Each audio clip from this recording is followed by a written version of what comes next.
Hendricks from Jehovah's Witnesses. Really quick question. What's the weather like over there? You know what? I haven't been outside today, but it's generally okay. It's it's been hot in the 90s and high 80s, but the humidity has been pretty good for the Northeast, especially those for Jehovah's Witnesses, and even in other faiths. I mean, let's face it. At what time did people get told we need to practice social distancing? You need to put on a face mask, and you need to do so carefully. Some are obeying the command. Others are not obeying the command. I do applaud Jehovah's Witnesses for trying as best as possible to obey the command and go a next step. I know you guys actually put yourselves pretty much on lockdown even before it became mandated. Is that not true? Oh, yeah. No, we always obey the law. So the law, that's not an issue. But really, the law is a minimum standard when it comes to life. It's kind of like a speed limit. You can drive 75 miles an hour on some roads, but at some times you probably shouldn't.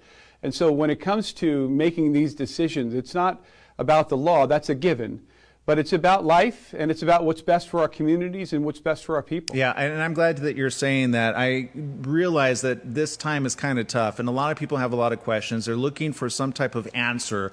Kind of give me a snapshot of what people are going to be able to see when they go to jw.org. Well, first of all, I want to let you know that even though our meetings have gone virtual, our conventions have gone virtual, our love is still very much alive. And it's very real. In fact, it's as real today as it's ever been.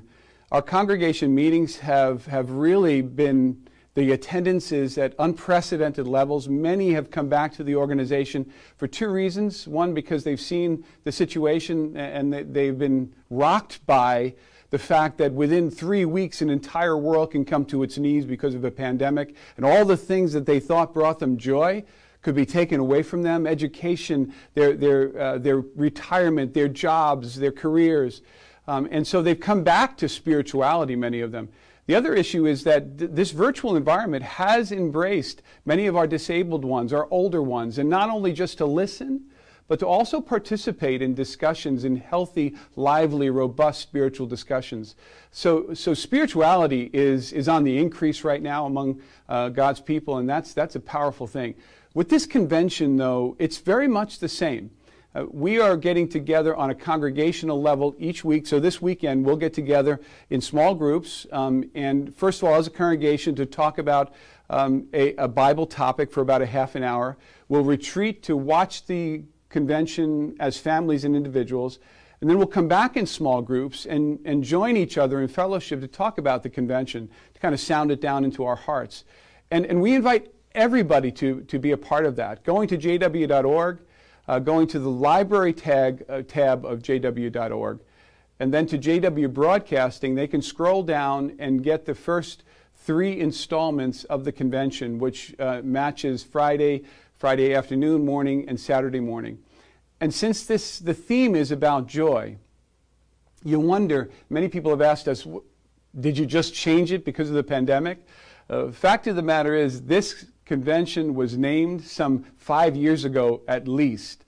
And when you think about, at this time, being able to have 6 weekends of the summer to just immerse yourself in the topic of remaining joyful, that's powerful. It's not only a gift to Jehovah's Witnesses, it's a gift in 511 languages to the world, and we want everybody to participate. There's no paywall, there's no fee, there's no email that you need. Do it anonymously or join a congregation. You can do that through the website as well, and we would be happy to have you. Well, and I appreciate Jehovah's Witnesses for taking the lead on a lot of stuff. I would venture to say even Google and Facebook would love to be in as many languages that you're able to translate. Well, what's the current standing, if you know off the top of your head, what the current standing is of the amount of languages that maybe not audio-wise, but just publication-wise? Well, on our website is over 1,000. We reached 1,000 languages about 6 months ago, and it was a big milestone. It was the goal, but now we're in excess of 1,000 languages, and nobody else will do that because there's no profit motive to doing that. Let's just face it. We have languages on this website where 250 people in the entire world speak it. We have 58 sign languages. It's unheard of. We put out in February, we completed the first American Sign Language Bible in the world, the first sign language Bible in history that's complete. We don't do it for money. And so when there's no profit motive, there's no limit. There's no limit to what we can achieve because we're doing it for our God and we're doing it because out of love for people. Well, I appreciate you spending time with us here on The Morning Show. Thank you for getting our information out to the rest of the world, those that are tuning in, maybe for the very first time.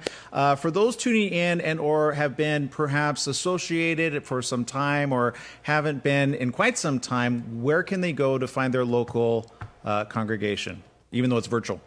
They can they can go to jw.org. They could scroll all the way down on the homepage and it says find a meeting or request a visit. Now you won't get a visit, but that information will be sent to our branch office, and the branch office will contact the local congregation. The local congregation will then contact the individual. So in this case, you'll have to leave your phone number in order for us to get to you, or just find a meeting.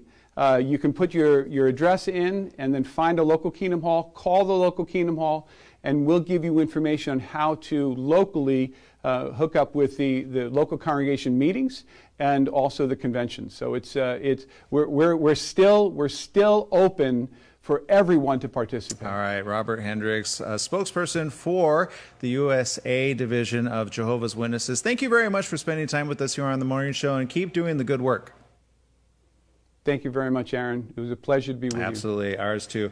Okay, we got to take a quick break here on The Morning Show. When we got back, we got more information coming up just around the corner. Stay tuned right after these messages. We'll be right back.